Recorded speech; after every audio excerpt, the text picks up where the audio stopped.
Good morning, everybody. I'm not going to play music and do the whole introduction thing. I want to talk about this chick, Sarah Zachary, related to the Rust, the Alec Baldwin movie, the Rust movie.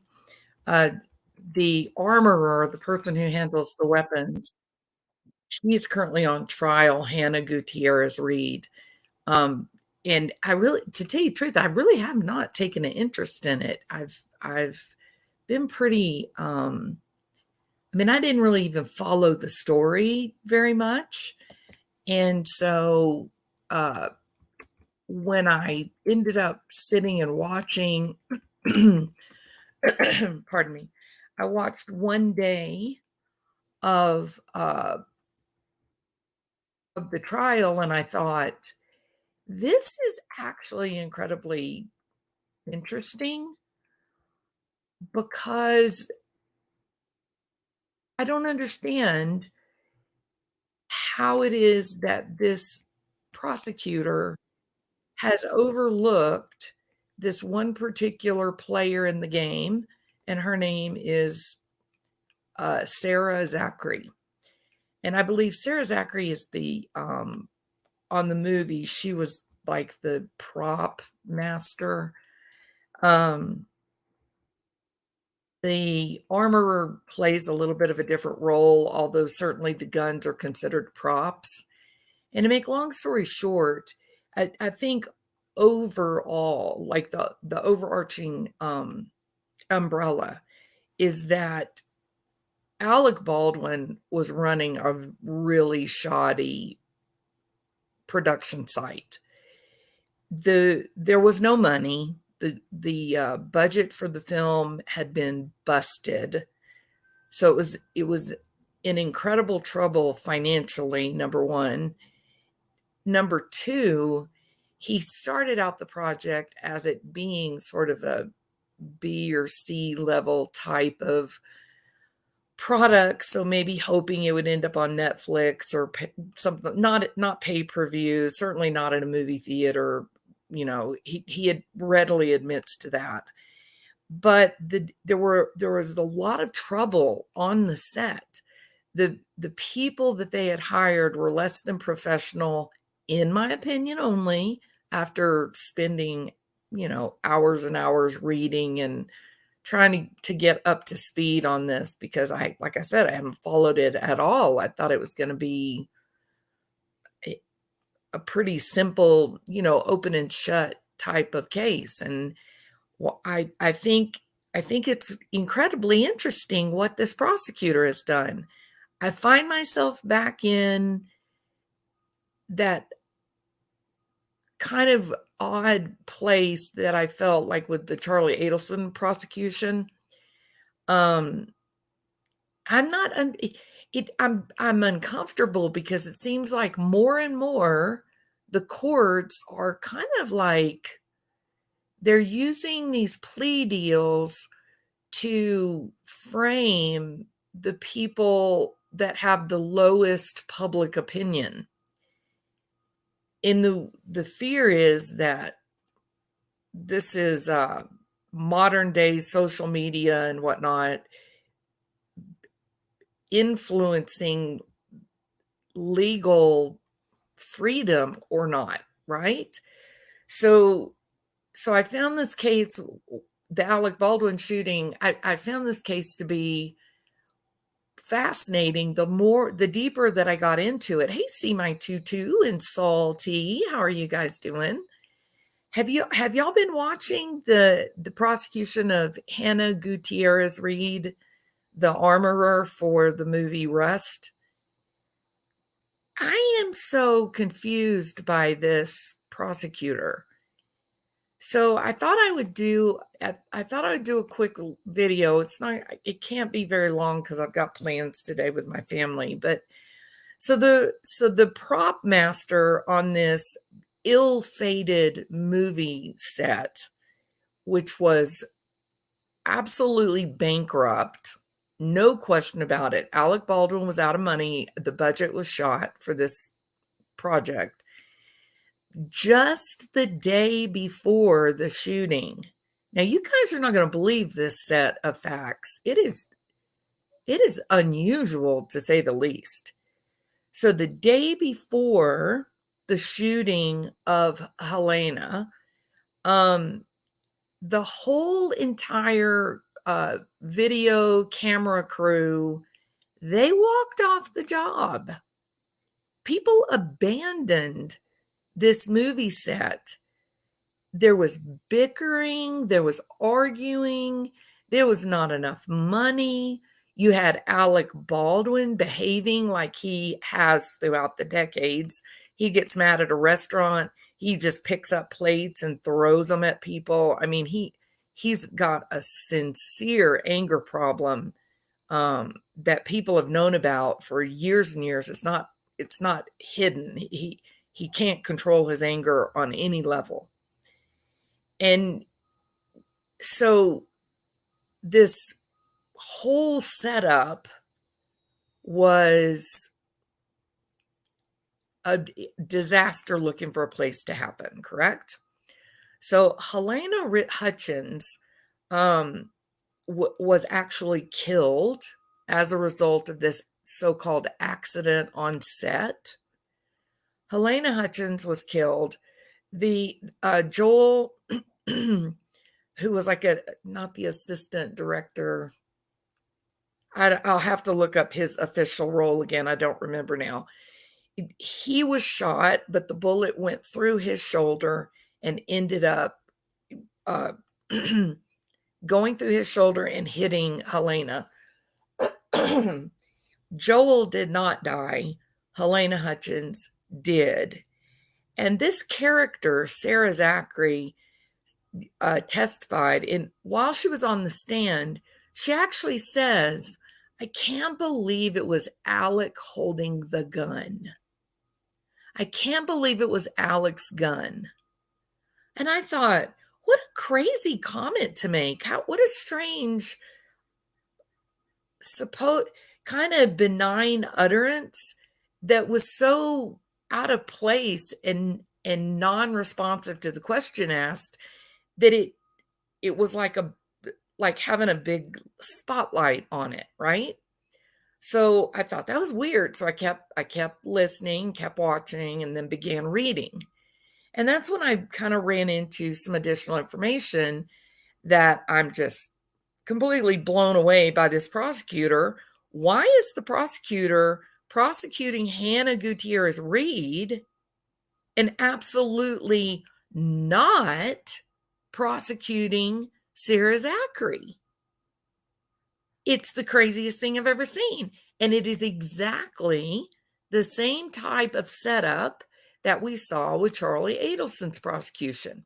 And it is this, that Sarah Zachary agreed to testify for the prosecution. Basically, Sarah Zachary became the mouthpiece to get in information into the trial that the prosecutor didn't have and couldn't get in, right? So this deal was made. You're just going to die when you hear this. This deal was made with Sarah Zachary that if she testifies, then she doesn't face any charges. She doesn't go to jail.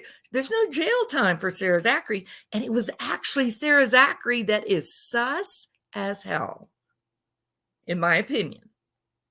It's crazy. So Sarah Zachary she testified to this.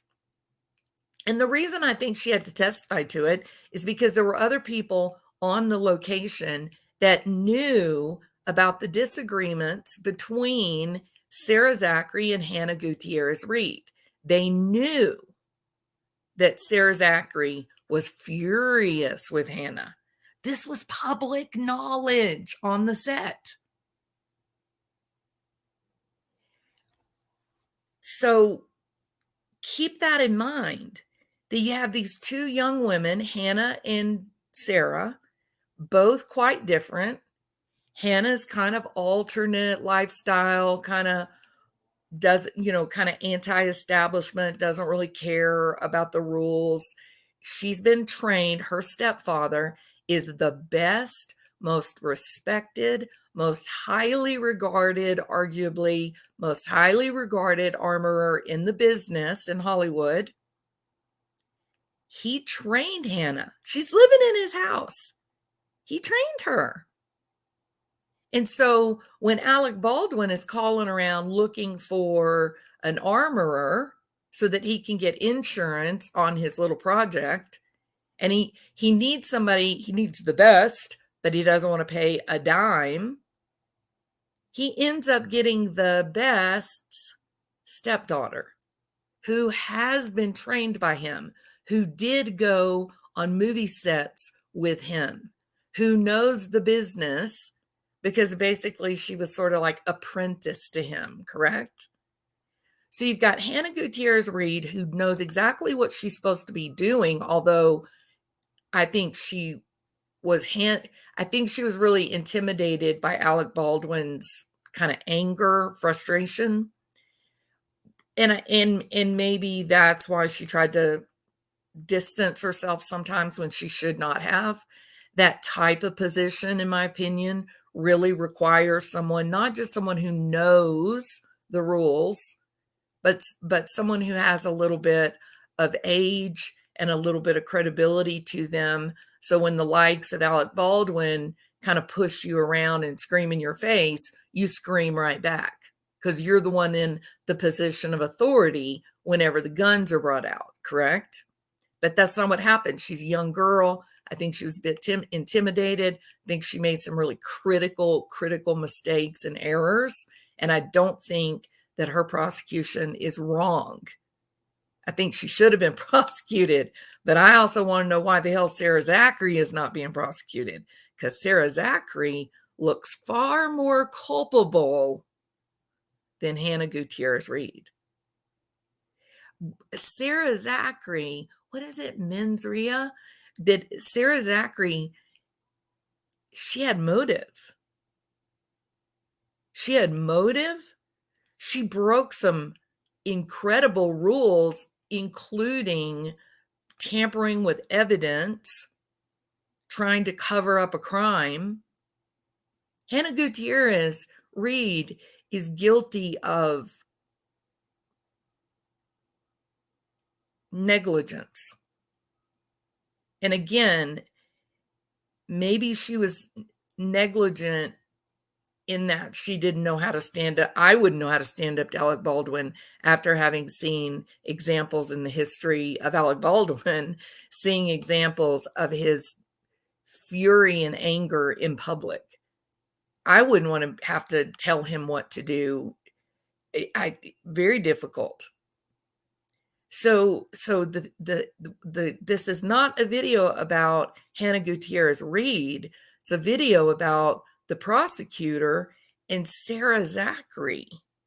This trading of favors that maybe in the past, historically, legally, maybe if you can get information from someone to get a bigger fish, then maybe that's justified, right?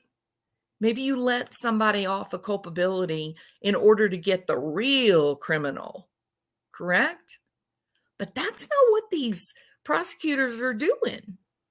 I don't mean all prosecutors. I mean specifically this situation, the one with Charlie Adelson, in my opinion, not a popular opinion.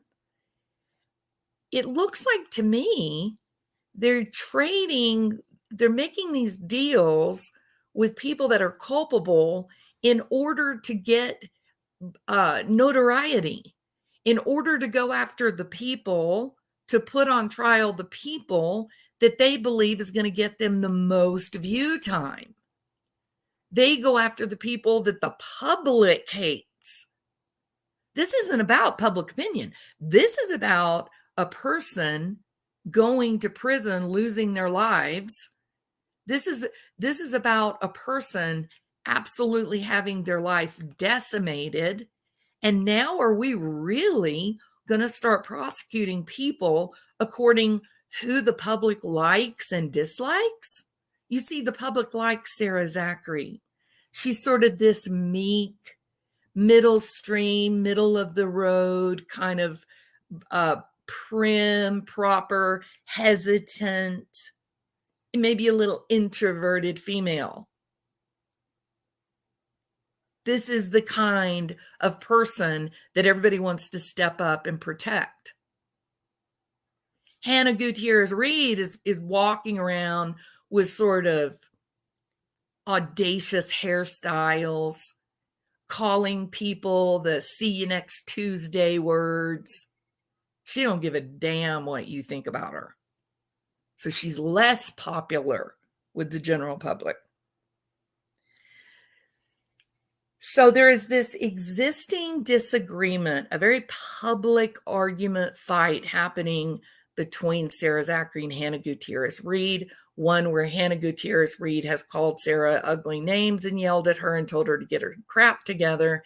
And Sarah Zachary has responded by openly saying someone, Alec, anyone needs to fire Hannah Guettierez-Reed.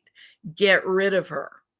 And in fact, while she's up on the witness stand testifying, she says that. She admits to that, but she had to because everybody knew what was happening.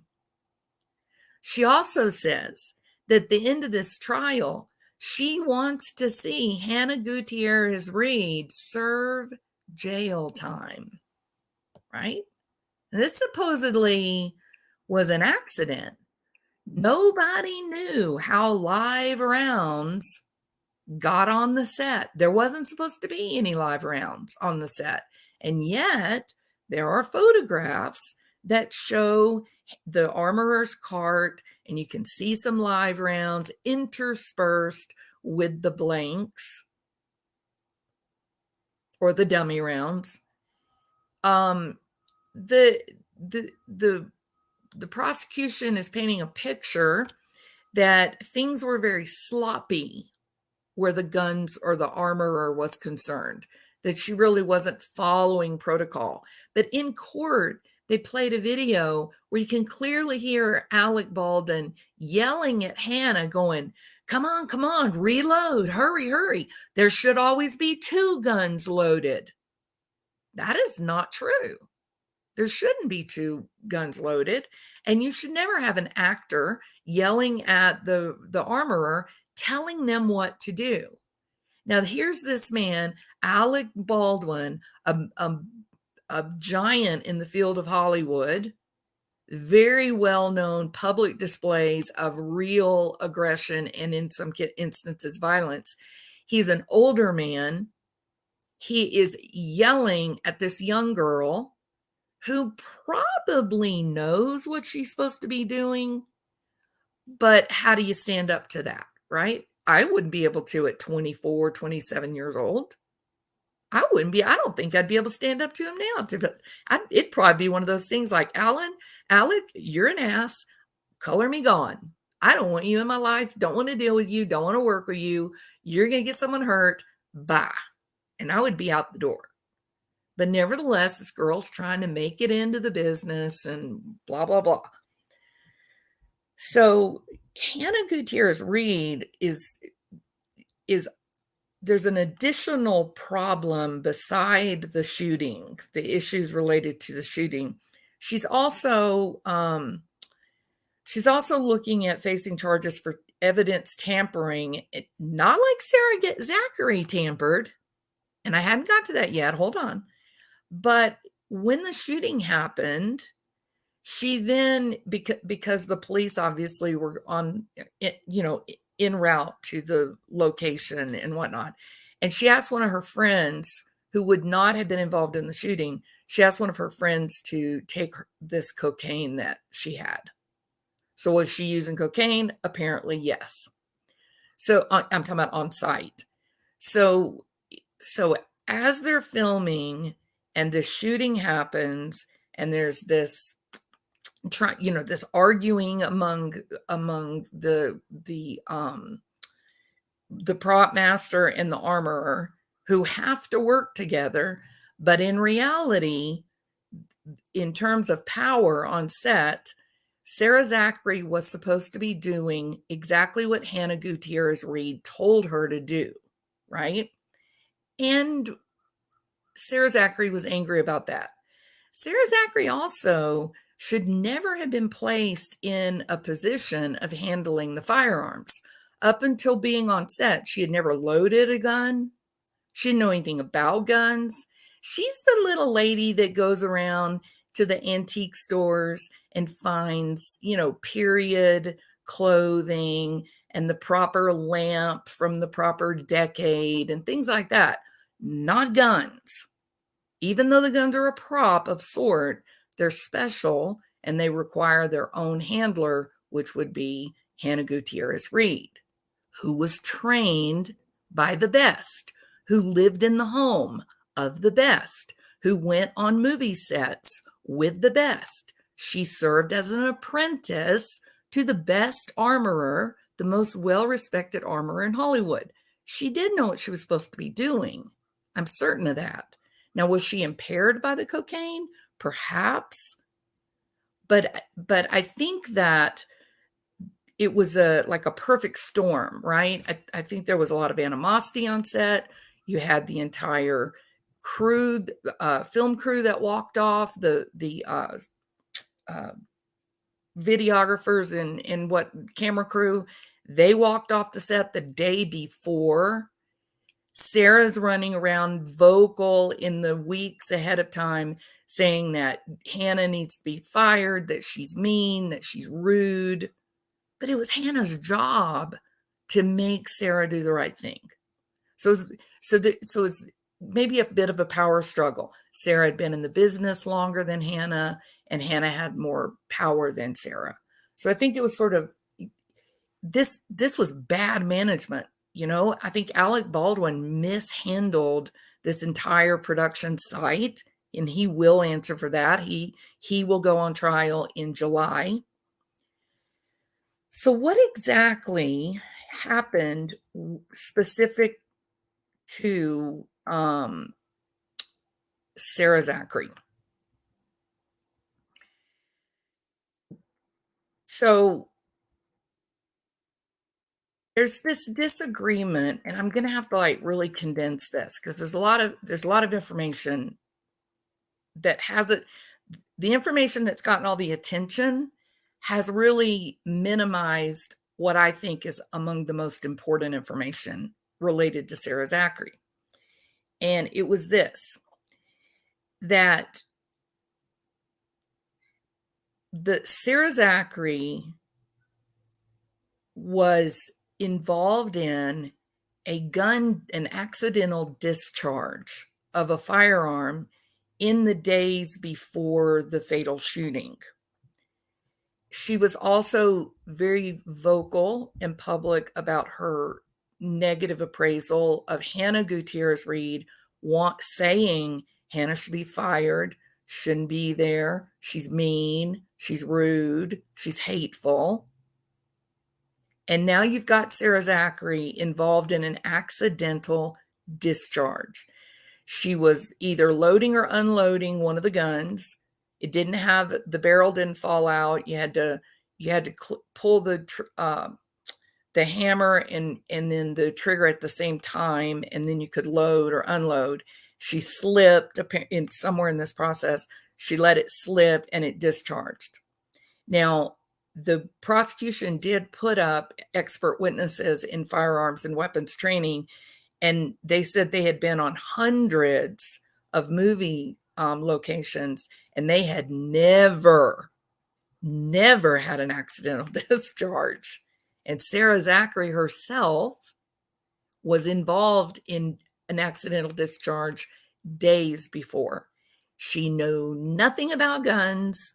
She'd never held a gun. She'd never loaded a gun. She didn't know what they were. She didn't know she couldn't look at bullets and tell if they were a live round, if they were a blank, if they were a dummy. She did not know anything. And Alec Baldwin had her be the assistant for Hannah Guettierez-Reed.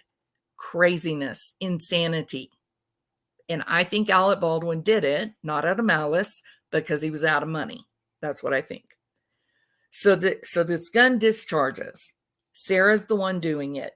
Well, you might imagine Hannah got a hold of her. You know she did. You know there was already trouble before it happened. So I believe Hannah tore into her and gave her the, the what for.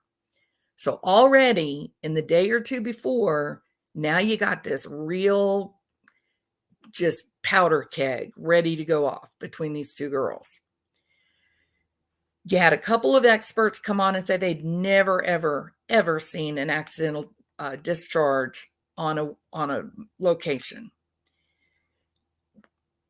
There was a second accidental discharge. Again, he said never had he ever been on even a website, a location with even one discharge, much less two. And then, so Hannah Guettierez-Reed loaded Alec Baldwin's gun the day of the shooting. She loaded the gun. Sarah supposedly loaded the guns for two other actors.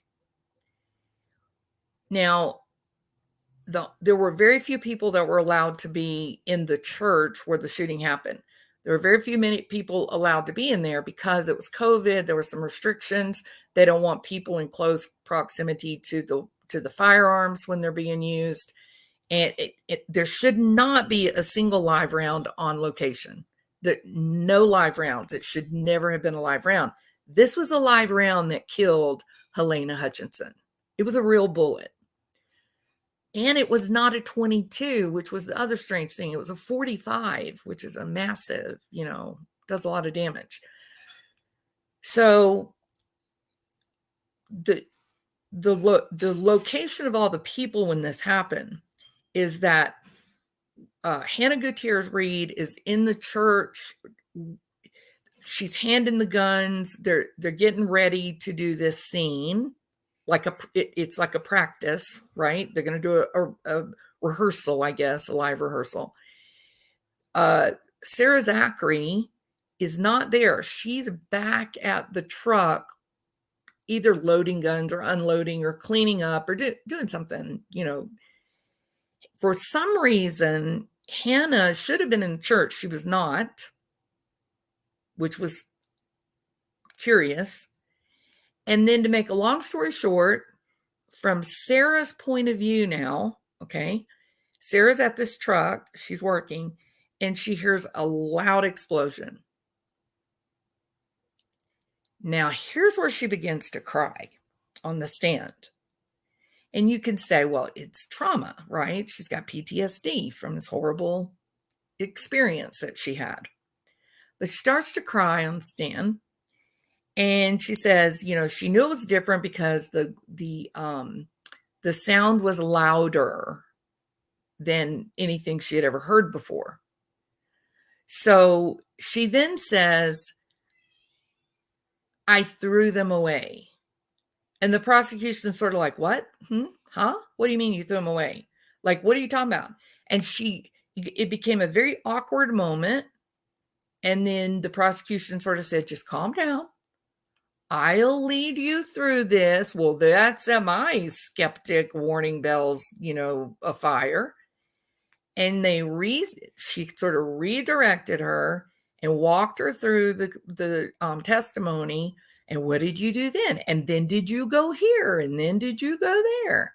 And what basically ended up coming out is that Sarah ran up to, like everybody else, ran up to the sound of this big explosion.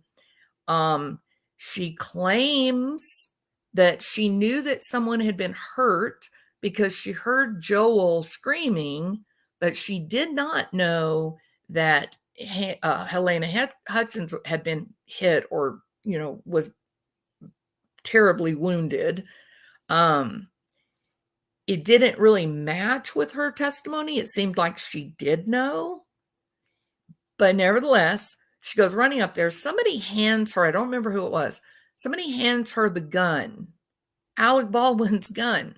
Now she says, the prosecution asks her something like, well, how did you feel or what did you think?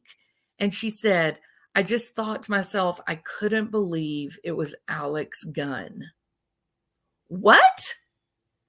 What do you mean? Like, would it have been better if it was someone else's gun? What are you talking about? Right? It's very strange. So somebody gives her the gun. Maybe Hannah handed her the gun and said, go make the gun safe, go store it, because there's going to be an investigation, right? So she takes the gun. This is a girl that's never been around firearms. She takes the gun. She goes back over to the truck where she had been. And guess what she does? Guess what she does? It's the craziest crap I've ever seen in my life. She takes all of the bullets out of the gun, the remaining bullets, right?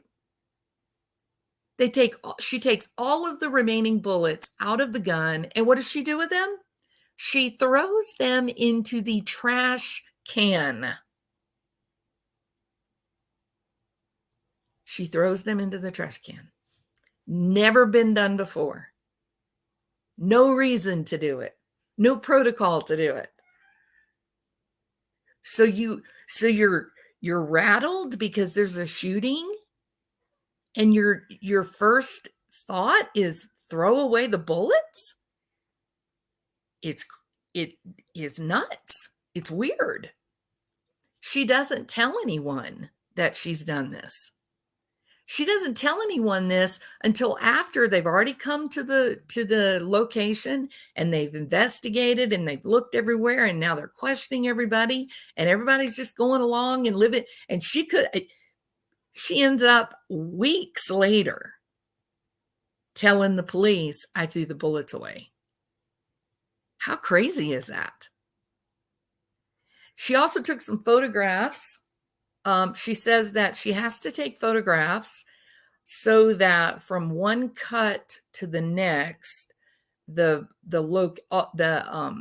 item location and setup is exactly the same. So you don't notice it when they, splice the film and whatnot.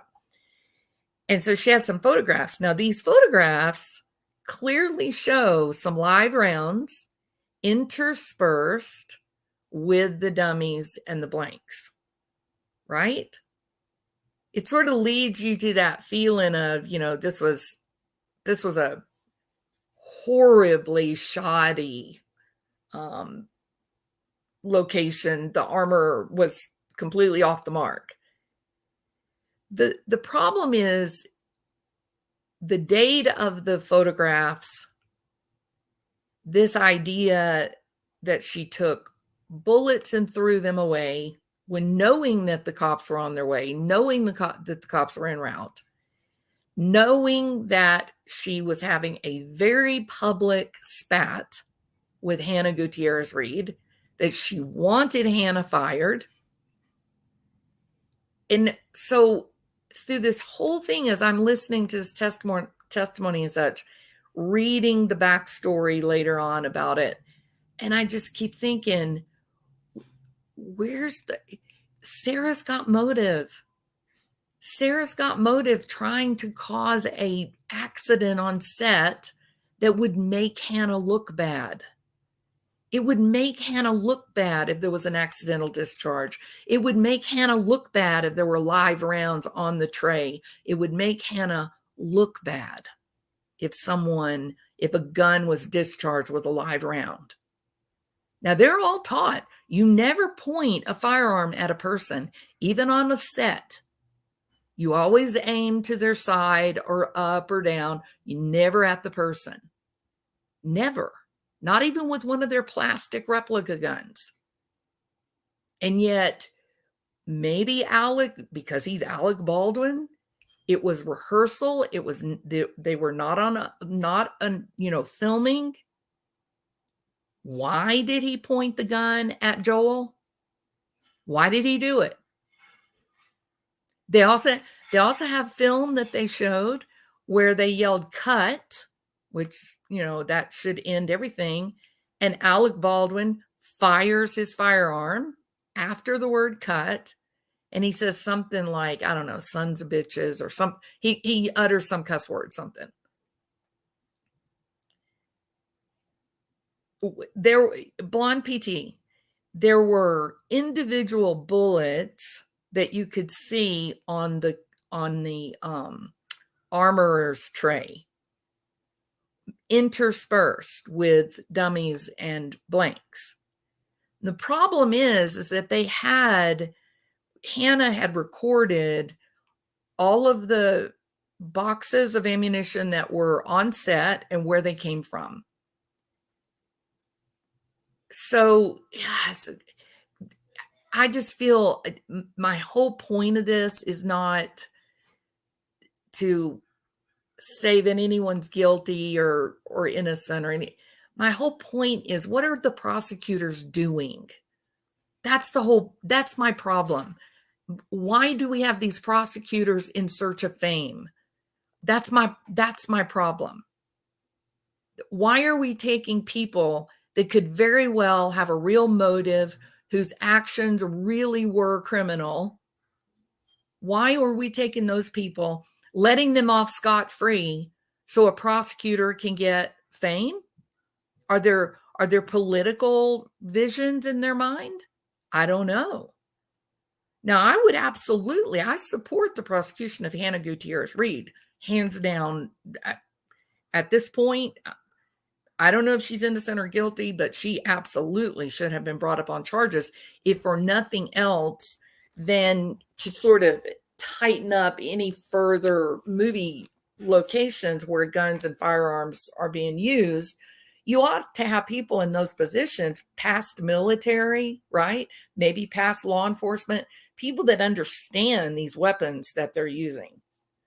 Now, I do think Hannah Guettierez knew. I think she was trained. I don't think her stepfather ever would have told Alec Baldwin she's capable if he didn't have a complete faith in her knowledge. I really don't.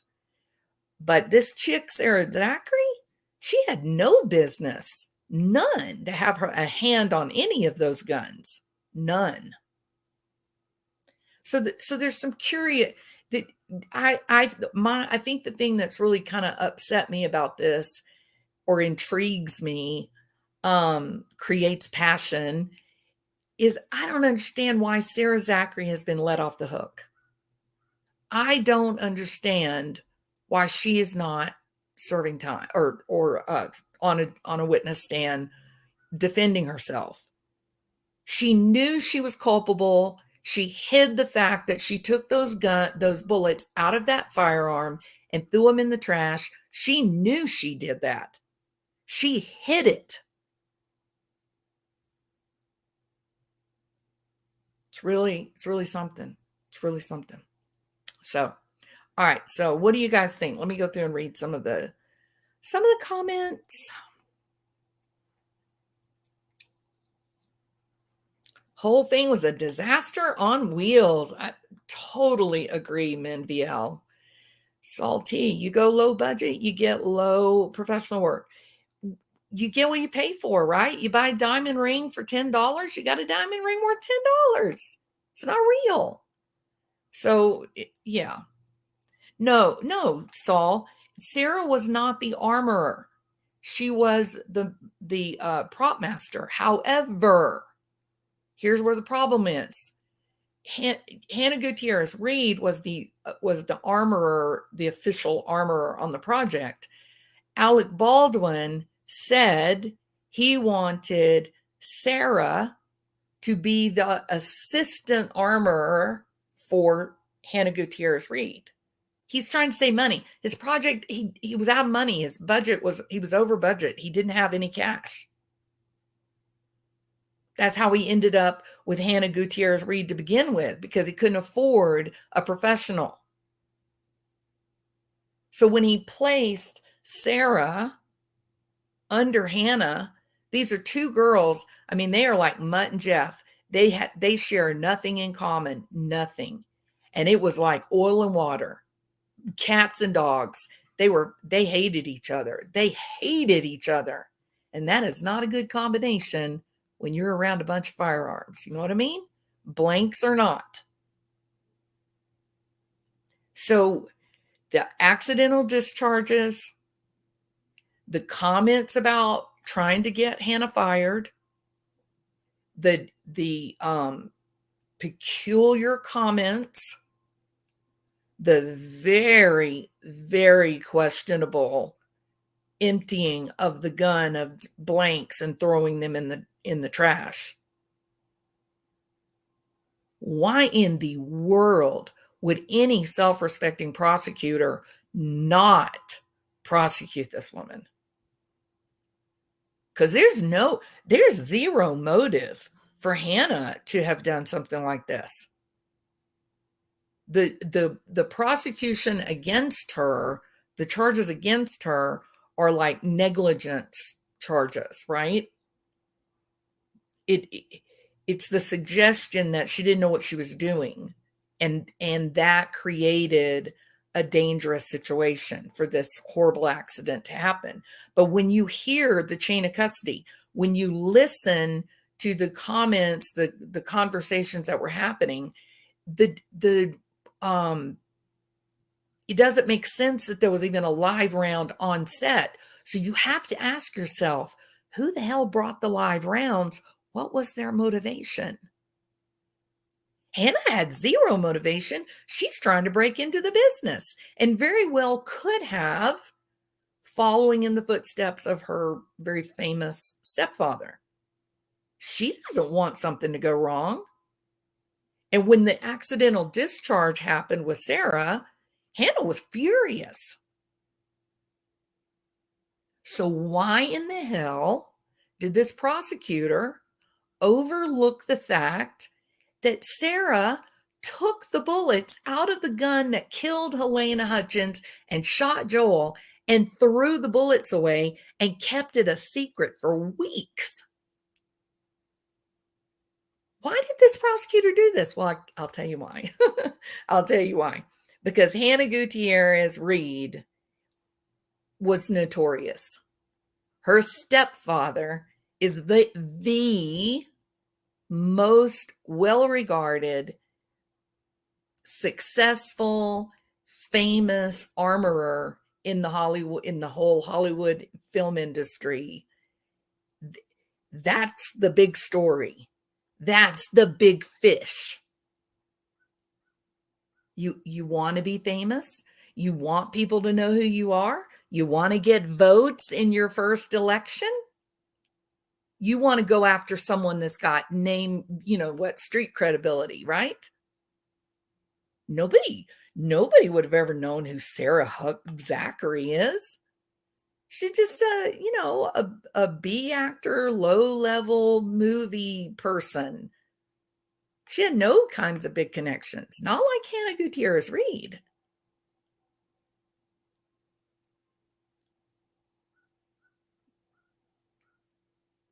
Yeah, she exactly, calming the chaos. So Sarah initially says on the stand, she's trying to give this impression that there was no trouble between she and Hannah, even though everybody on set knew it. Everybody on set saw what was happening between them.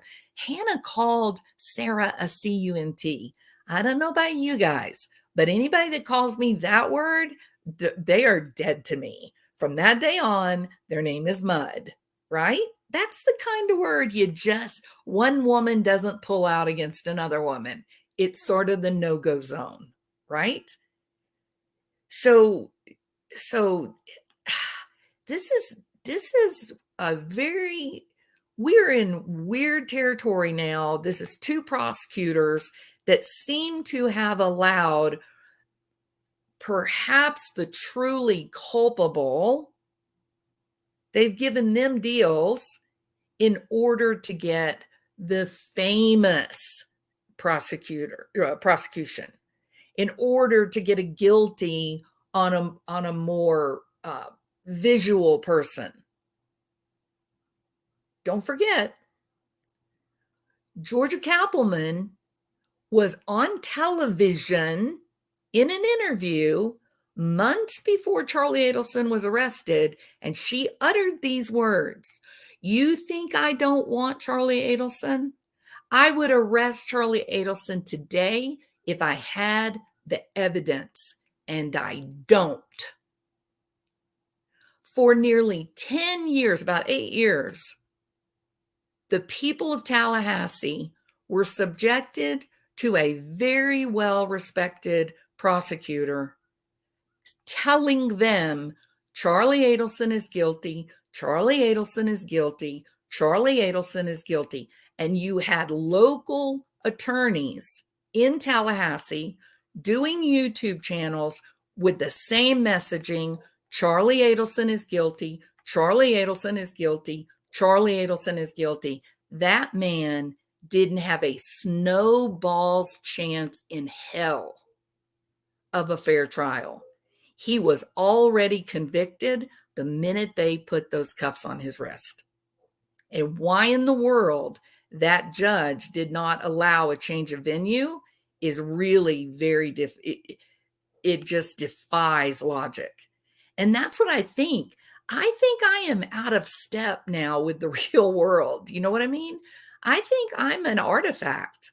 I think that me, the kind of person, the way that I look at our legal system and our laws and rule of law, I think time has passed me by. I look at some of these cases and I think, what are y'all doing? Like, what happened to the old idea that it's better for a guilty person to walk free than an innocent person to be imprisoned? What happened to that? And especially, remember, in this situation, it's a little bit different with Sarah and Hannah, because we're not talking about either one of them. They're not criminals, right? But in the case of Charlie Adelson, the people that she used to get up on the stand to say, oh, yeah, Charlie definitely did it. He sure did.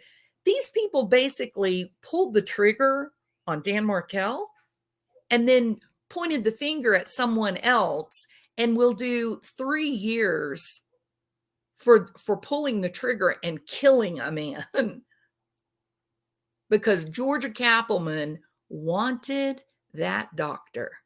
She wanted those headlines. She wanted that powerful family. She wanted her legacy. And I guarantee you, the woman is going to end up running for political office. I believe that in my heart. I could be wrong, but I believe it. I'm certain of it. And the question remains, he was able to get the best attorney in Florida for his appeal process. You've got a judge who will not be able to answer to denying the change of venue. Really? 8 years of the prosecutor on television telling all the people in Tallahassee, Charlie Adelson is guilty, but I can't arrest him because I don't have any evidence. Okay, Georgia, if you don't have any evidence, then how the hell do you know he's guilty? We've seen the photographs of Sister Wendy on the beach with the very person that they claim makes Charlie guilty, his association with Katie. Really? Do you know everything your adult brother does? I know I damn sure don't know what my brothers do on a day-to-day basis. So it's curious. I'm not saying I'm right. I 100% am probably totally wrong about the whole Charlie Adelson issue. I own that. My discomfort is that it feels like we're abandoning the rule of law for specific prosecutors to get some fame. What about this recent case? What about this recent case where we had parents who were being prosecuted for something that their child did? Do you guys have any idea the precedent that sets? How that now puts so many people in jeopardy because they have kids that have severe mental health problems? Do you know how this is? We're in a weird place with this whole social media influence. I believe it in my heart. I do. I was watching, The Bachelorette, not my normal, not really my typical interest, right? No, it wasn't The Bachelorette, it was The Bachelor. Um, Not the kind of thing I watch, but, I was with my daughter and we were having fun, and, I kept saying to my daughter, "Why? Why would self-respecting women expose themselves to this painful process?" I'm sure Calming the Chaos knows what I'm talking about. What why would they do that? Why would you put yourself into a position of potentially falling in love with a man while he's dating 17 other women, kissing on them and, all that? Why would you do why is there an element of masochistic delight in that? And my daughter said, "No, mom." She said, "Do you know how famous these women get after these shows?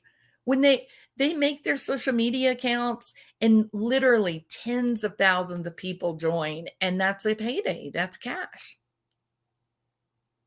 And I was like, "Oh my God." So you basically prostitute yourself. I don't mean in the traditional sense of the word, but you prostitute yourself to to hopefully stay in the show as long as you can, maybe even getting your heart broken, hoping the guy picks you. One guy starts with 25 women, hoping this guy picks you.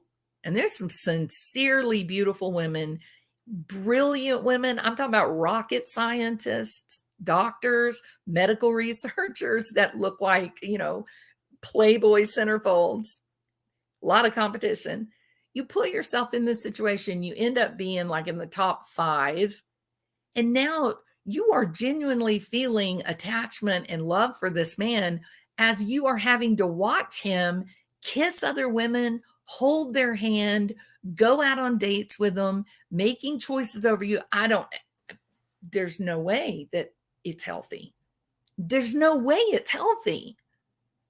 And only 2%, I think, 4 couples out of all of these shows, I think they've had 28 seasons, only 4 couples have stayed together. So you imagine 24 seasons that started with 25 women. How many broken hearts is that? Well, not all of them fall in love. Some of them do some pretty incredible things and then immediately turn around and make these channels that blow up and get all these people. So, this whole thing, it's a pattern that I'm addressing here. It's a pattern of the influences of social media on legal decisions being made by prosecutors, deals that are being made with bona fide criminal behavior in order not to get the criminal, but to get the person that's going to be more worthy of television time and social media time. The arrest and imprisonment of Hannah Guettierez-Reed will be headlines. Mark my words. It will be headlines. And this prosecutor will get all her interviews and she'll play, do the talk show circuit and blah, yada, yada. But if she goes after Sarah Zachary and prosecutes Sarah Zachary, nobody's going to give a damn about that. No one's going to care about her. And you've got a prosecutor in Florida who spent 8 years even doing television talk show, local television talk show, telling the good people, potential jury pool of people in Tallahassee, Charlie Adelson is guilty. I would arrest him today if I could, but I don't have the evidence, quote, unquote. She said it. And then the judge denies change of venue. You talk about a possibility of a verdict being overturned. The appeals court's going to say, why didn't you, what's wrong with you that you didn't choose a change of venue? What's wrong with you? And I'm going to tell you something else. I can't believe, just from an ethics perspective, I can't believe the number of Tallahassee attorneys who are practicing attorneys who made YouTube channels to basically convict Charlie Adelson before he was ever arrested. The reason that that's a problem is this, because attorneys hold a position of influence. They get instant credibility in their communities. People look up to them, so that people that have credibility just by version of their training or their position, when they open up their mouths, people listen. Why do you think oh Lordy,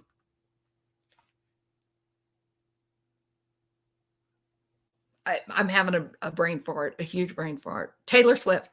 Why do you think Taylor Swift has spoken out to say, Joe Biden, reelect Joe Biden, Donald Trump's a bad guy? Why do you think she was approached to do that? She doesn't know a damn thing about politics. She sings. She's a talented singer and dancer. She's an artist. She's not one bit of training in politics, social influence, economy, macro, micro economies, business, accounting. She doesn't know any of that. Legal. She doesn't know any of that. She's being used as a tool because she holds a position and a certain level of exposure. She's well respected. People love her for her art. And so when she says, vote for Joe Biden, people listen. That's the problem, right? This isn't a political talk. So when you've got attorneys in the community where the trial is going to happen, you have attorneys in the community going and making YouTube channels to convict a man who's not yet even been arrested. There's an ethical problem there. It's an ethics problem for the attorneys. Or when you have your prosecutor going on a local television station, doing an interview, and she says, I want to arrest Charlie Adelson. He is guilty. I don't have evidence. Am I the only one who sees the problem with that? I think I am. I don't think anyone sees a problem with that. So I just sort of feel like I've been passed by. I'm one of those little old ladies sitting on the front porch in my rocking chair, knitting a sweater, talking about the good old days, right? So YouTube is the new front porch, correct? And true crime is the new knitting. And so here I sit, a little confused, dramatically confused.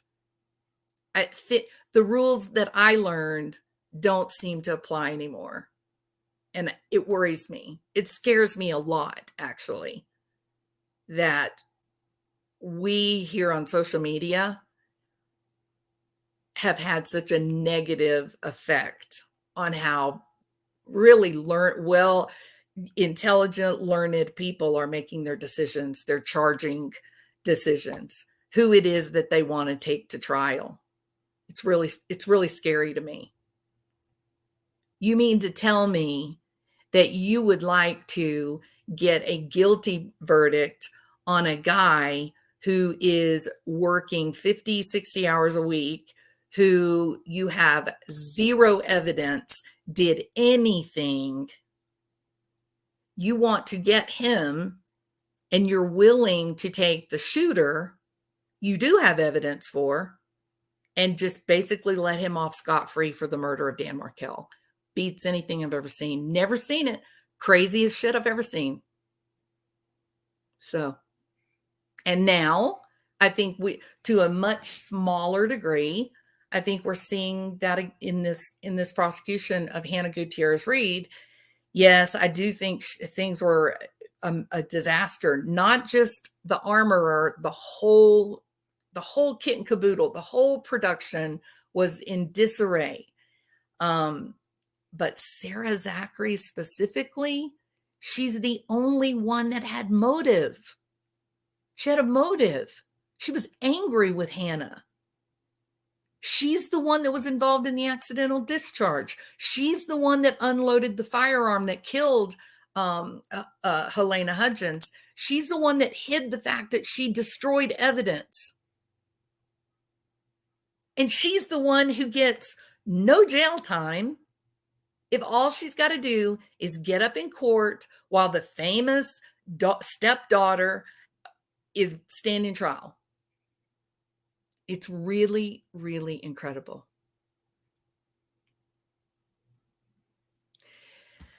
All right. I think I've said enough today. What do y'all think? Am I in trouble again? I seem to always get in trouble on YouTube. I don't know. Blonde PT says, definitely not alone. Thank you, Blonde. I definitely think sometimes the way I see some of this is not the same as the masses, right? It's a little different. I'm surprised when I go back to older cases and trials how much this kind of media frenzy has impacted the judicial process. Even before social media, this has been very problematic. No, I definitely agree with that true crime curator. I wouldn't disagree at all. I just think the scale, you know what it is? It's the bite of the forbidden apple, correct? That's what it is. It's the bite of the forbidden apple that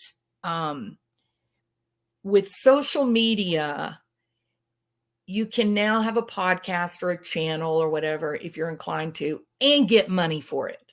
Now you can make money, not by going out in the sun and digging ditches, not by setting your alarm at 4 a.m.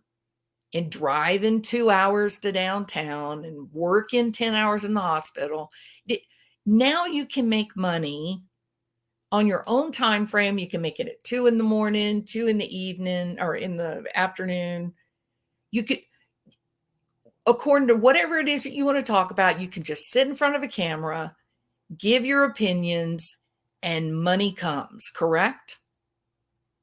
So when an attorney or others knows that there's a big case coming up, then they think, finally, this is my moment. My ship has come in. This is my podcast. I'm going to be able to become the next lawyer you know.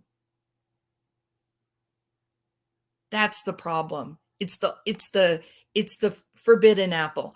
You guys know that I don't talk about child abuse cases. I've been very careful to stay away from that, correct? Why? Because I do child evaluations, right? Because I'm not going to do anything on my YouTube channel that has even the remotest connection to my real life work as a licensed clinical psychologist. I'm not going to do that. There's a problem with that. It's a problem.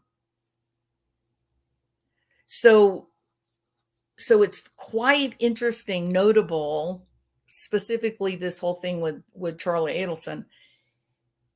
It is so interesting to me that before Charlie Adelson is ever arrested, he's not arrested, and you have the prosecutor on television saying, we don't have any evidence. She says it. I'm not putting words in her mouth. I'm not changing the structure of the sentence. I'm telling you exactly what she said. Do you think I don't want Charlie Adelson? Charlie is guilty. I would arrest him today if I had the evidence, but I don't. That's what she said before he was arrested. The prosecutor, a woman of immense respect and position in the town of Tallahassee. Do you think this guy had a snowball's chance in hell? Absolutely not. This thing is going to be turned over. This is going to be turned over. No, there's no question. He's going to either get a new trial, or they're going to start over, and the new prosecutor is going to say, we're not going for him again. We're going to leave this thing alone. It's really incredible. It's incredible that Tutto, that a man like him, a snake, it's incredible that he can make up a string of lies, and the prosecutors basically feed him the story like they fed to Katie Magbanoa, and then they accept these made up fictional stories that the prosecution's office had a hand in building. You watch Katie Magbanoa's second proffer. You can see them feeding her a story. And throughout the whole thing, she's going, well, Charlie never said that. Charlie never said that he had to die. Charlie never said that. That never happened. And the prosecutors would not hear it. Man, I'm fired up this morning. Okay. All right. So, but really and truly, this was not a video about Charlie Adelson or anything else. This was 100% a video about my concern how the social media climate, the podcasting and whatnot, how it may be affecting prosecutors that have some ambition, right? That prosecutors carry a great deal of power in the community. And when they are presented with these extraordinary crimes, I think it's like the bite of the forbidden fruit, that they know that this story is going to blow up, just like in Idaho 4. They knew this Koberger thing was going to be a 3-ring circus. They knew it, right? If you are in that community and one of these extraordinary crimes unfolds and you have an interest in being on social media, making some money, law tube, right? Should you do it? And more importantly, should you do it before someone is arrested? I think no. I think if no one's been arrested, I think you better tread lightly, right? I think you better be careful. Just like with Barry Morphew, everybody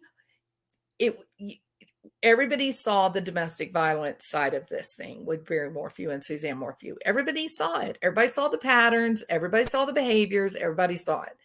But you couldn't do a video where you would say, oh yeah, Barry Morphew, he's guilty. He killed her, but we don't have evidence, and so we can't arrest her. Nobody's saying that. You can't say that. You cannot say that. And you're not even supposed to say it after they're arrested, because they are supposed to get the presumption of innocence. You are supposed to wait for the presentation of evidence that proves this person committed the crime, not the inverse. It is not the defendant that has to prove their innocence. That's why my channel is named Allegedly Innocent. You can't, it's tongue in cheek. You can't prove your innocence. It is up to the prosecution to present evidence that shows, wow, this person totally did this, right? So why in the hell do you have a prosecutor doing a talk show? I'm changing cases again, going back to Adelson. If that is the facts, if she knows what she's doing, if she's such a great prosecutor, why in the world is this woman on a talk show in Tallahassee saying Charlie Adelson is guilty, but we don't have any evidence? How could she let those words come out of her mouth? It's crazy. It's crazy that this judge didn't grant a change of venue. It's crazy. And it's crazy that you've got Sarah Zachary unloading the gun that shot and killed Joel and Helena Hutchins and threw the bullets in the trash can and walked away and didn't admit it for weeks. And she is not being prosecuted. It's crazy. We need a new channel called Prosecutors Gone Wild. That's what we need. And Barry Morphew's case would be on that channel, hands down. Barry Morphew, people didn't say, you're a killer. until he was arrested. And when he was arrested, then people became much more comfortable saying, you're a killer. And what happened on this channel, my channel, the day that he was released from jail, I said, I can't say that anymore. I believe he did. It's my opinion. I think he did as a citizen. When I look at the set of circumstances with Suzanne and Barry Morphew, I can't see any other story that would fit. I feel like he did. But if I go on my channel and start demanding, he's guilty, here's how he did it, this is what he did, I could put myself into real jeopardy. And why is Barry Morphew walking free? Because the prosecutor's gone wild. Because the prosecutor overstepped her limits when she arrested him. The prosecutor didn't hold her professionals, her investigators, her expert witnesses. She did not hold their feet to the fire and demand professional behavior with evidence. That's why she got her 2 minutes of fame. She got to come walking out in her Starsky and Hutch leathers and be all cool and a little Betty badass. And she got to play up in front of the cameras. She got her notoriety that she wanted. But there was no substance.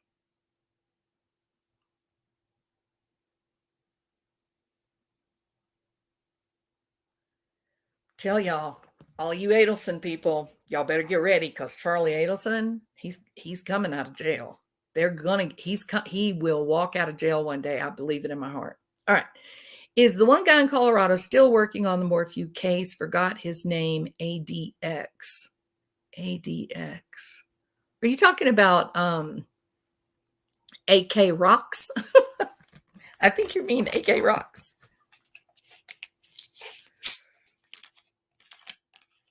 I love it. Prosecutors gone wild.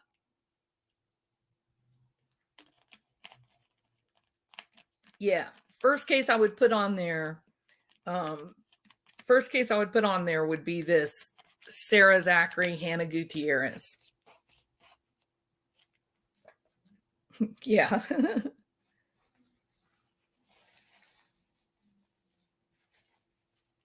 Thank you, Cinnamon Hot. Yeah, so if you enjoyed the work that AK Rocks was doing, you'll really like Jules Another Day in the Car. Yeah. And she too is in the area in Colorado. She may have panicked when someone got actually killed because she put the rounds in to set up Hannah to get fired and it went wrong. That's exactly what I believe happened, Blonde PT. I don't think she ever intended anyone to actually be shot. But I do think she put the live round in the gun in order to cause her to be fired, right? I do believe that. There's another theory, because you guys know how I like conspiracy theories. There's another theory, but not concerning Hannah Guettierez-Reed or Sarah Zachary, but specific to Alec Baldwin in terms of motive, because that's kind of the thing I always look at. I always read set to motive, which is my problem with Charlie Adelson. The man got nothing out of it. Nothing. Zero. Everybody says, but he was enmeshed with his mommy. Okay, maybe not. Clinically, I'm not sure I would have been able to make that case after listening to a couple of phone calls where he's clearly upset with his mom and basically saying, leave me alone. But nevertheless, motive. Charlie Adelson, zero motive. Hannah Guettierez-Reed, zero motive. But she had, Sarah Zachary had motive. There were people that had motive. Even Katie Magbanua had motive to set up Charlie. He didn't have anything that they could blackmail. She knew that the relationship was dying. She wanted her hands on some of that $2 million a year cash. and they had to invent a reason to blackmail him. So, with the Alec Baldwin conspiracy, motive becomes front and central for me. And I think, okay, well, people are acting like he did this on purpose or it was a terrible accident, yada, yada. However, let's stop back and reassess the moment that this terrible shooting occurred. That really defies explanation. It simply defies explanation how the hell the live rounds even got on the set. Everybody agrees they don't know where the live rounds came from. They don't know. So there's live rounds on set. One of them ends up in the gun that Alec Baldwin is using. One thing about it is he has to reach in his coat, pulling out the gun before shooting. But how do we know he pulled out the weapon that Hannah loaded for him? How do we know there wasn't another gun in his jacket? One with a live round in it, right? And then you say, but that's crazy. Why would you think that he would intentionally shoot Joel or whoever? Because they're trained over and over and over again, never, ever, ever, ever, ever point the muzzle of a gun at a human being. And that includes plastic replicas. So when they're on set in Hollywood making these movies, even the plastic replicas are never allowed to be pointed at a person, right? Except this one day, this one moment, with this one live round that no one can figure out how the hell it even got out there, in the one gun that Hannah hands to Alec, and he points it at Joel and pulls the trigger. I don't know about you, but I don't believe in coincidences. And that's a list of about 5 or 6 coincidences. So you have to ask yourself, okay, wait a minute, wait. Either Alec Baldwin was set up, but how would he be set up? He pointed the gun at Joel. He did point the gun. And he's been on lots of movie sets with guns, Western movies and such. He knew the rule. So even if you want to try to make the case that there was some disgruntled person trying to set Alec up, how would you know Alec was going to point the gun at a person? Well, that leads you then to the very dangerous territory of thinking, okay, maybe it wasn't a setup, maybe it was accident, made to look like an accident, but it was very much intentional. What would be the motive? And people say, oh, well, definitely he was having a relationship with Helena Hudgens. I think Helena Hudgens was accidental. I don't think she was the target. I think he pointed at Joel, right? She was just standing in the wrong place at the wrong time. But so this whole idea that he was mad at Helena or he had to shut her up not to tell his wife that they were messing around or whatever kind of weird thing you come up with, that's not wild speculation, right? Any of that, none of that really works because she was just in the wrong place at the wrong time. He pointed it at Joel, not at her. So then you have to stop and think, okay, well, why would he shoot it at anyone? Like, would there be anything to be gained from shooting someone on the set? Would there be any reason to shoot at Joel, who was sort of a minor player, where Hollywood is concerned? Not Helena Hudgens is a big name. That was a big loss. So why Joel? Well, guess what? Do you guys know that these people, when they do these movies and stuff, the directors, the assistant directors, the people that are at the top of the food chain, the people that make the project work, the administration, if you will, do you know that each one of them is insured against loss?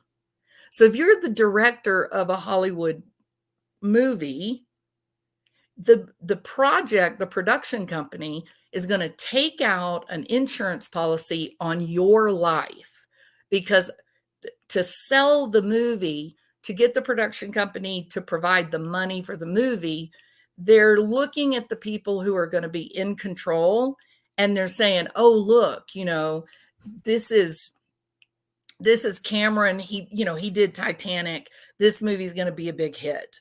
Or this movie has Julia Roberts, it's going to be a big hit. So they look at, or Matt Damon, oh yeah, we'll bet on him. Even though we don't know if it's going to be a failure, I'm willing to put in, $50 million because it's Matt Damon. You see what I mean? So they look at all the players, all the people that are involved in making the movie, and they're insured. It's the insurance, the production company, that if this guy dies, if these people making this movie that I'm betting on, these are my race horses. I'm not betting on the final product. I'm watching to see who's in control of it, because that tells me whether the likelihood this movie is going to be worthwhile or not, right? And so the production company will take out multi-million-dollar policies on the lead actors, the directors, the producers. That they take out life insurance policies on all of them. Kind of scary, right? Because what if the movie that you bet on with your own production company, you've bet, okay, well, I think I can make this movie for $7 million. And then you take out insurance policies on all of the people in a position of influence and power related to the movie, except you've taken out insurance policies of like $5 million on each one. And you look at your bank account and it's down to zero. In fact, you're $2 million in the hole, and you're not even finished. You're not even at editing with your movie yet. You have spent $9 million, and you don't even have a film to edit. Only one of those people has to die to get you out of the hole. Terrible, right? Pretty terrible. So, if one person experiences an accidental death on the set as a result of filming, your production company that you own now collects a massive insurance payout that you can then turn around and pay all of your debtors or creditors. There you go. There you go. Remember, the camera people, the entire crew walked off the set the night before the shooting. Why? Why did they leave? Oh, what? They weren't getting paid? What? The production company that Alec Baldwin owns, they were not able to pay their camera crew? And so they all say, screw you. We're tired of waiting on our money. We're out of here. They leave. There's 2 left. And the next day, a terrible accident happens, and you get $5 million in your pocket. There you go. Motive. What motive does Hannah Guettierez-Reed have? Her father, or stepfather, is the most famous, well-respected armorer in Hollywood. He's the #1 top name. Any of these big studios, he's the guy that they go to. She lives in his house. She goes with him to work onto the sets where he's working. He's training her for years. He's training her. She gets a movie with Alec Baldwin, a movie that she might actually get a kickstart to her career. Does she have any motive to point a gun at someone with a live round and pull the trigger? Any? No. That was the kiss of death for her career. She done. She gonna be an accountant somewhere. But Sarah Zachary, she hated Hannah. She thought Hannah was rude and hateful and ugly. She had motive. And she was involved in an accidental discharge in the days leading up to this. She had been called a CUNT by Hannah. She hated Hannah. She tried to get Hannah fired. There's motive. Make Hannah look bad. No one ever could have predicted that Alec Baldwin was actually going to point a gun that he believed had a dummy in it. No one would ever believe that he would have pointed that gun directly at a human being. Nobody believed he would do that. I believe that because it just wasn't, it's not done in Hollywood, according to the expert witnesses. But Alec Baldwin got some cash. And that's something that nobody's talked about, but I guess maybe it'll be talked about. You know, he stands trial. His trial starts in July. And of course, that one's going to be another, you know, Johnny Depp, Amber Heard. It won't be as big as the whole Johnny Depp because let's face it, there's only one Johnny Depp. But there'll be a lot of people covering it because it's Alec Baldwin. So what do y'all think?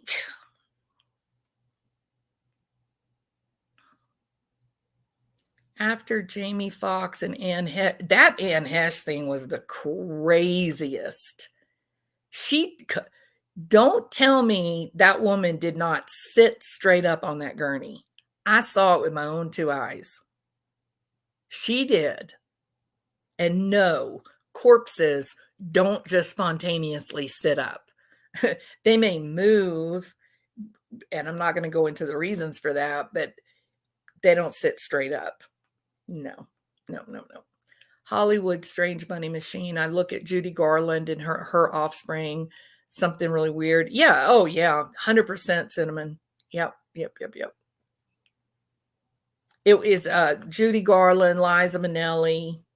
And then you have the same thing with, what was Princess Leia's name? Can't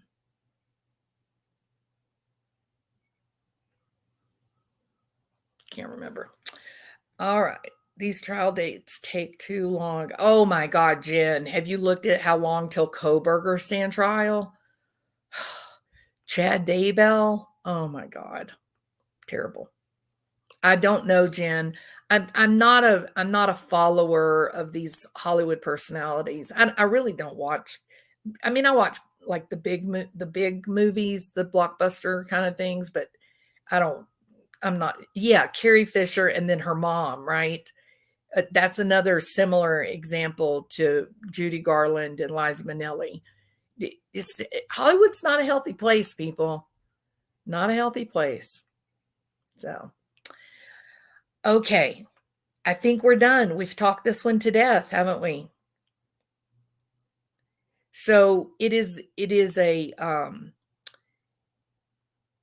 has actually turned out that this Hannah Guettierez-Reed trial is incredibly interesting.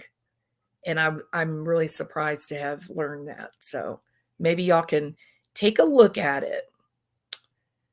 Oh yeah, yes, I did read that one just because I was traveling and I was on an airplane for 13 hours. I was like, okay, I'll read this. Okay. You guys have a wonderful Saturday. I'm glad that we were able to kind of just get together and stir some people up because you know they are not going to like what I had to say. All right. Y'all have a wonderful day. And look, I really appreciate you coming and hanging out with me and talking and chit-chatting and having some fun. All right. If you haven't hit the thumbs up, I hope you will. If you're not subscribed, please do. And I will be back. Talk to you later. Bye.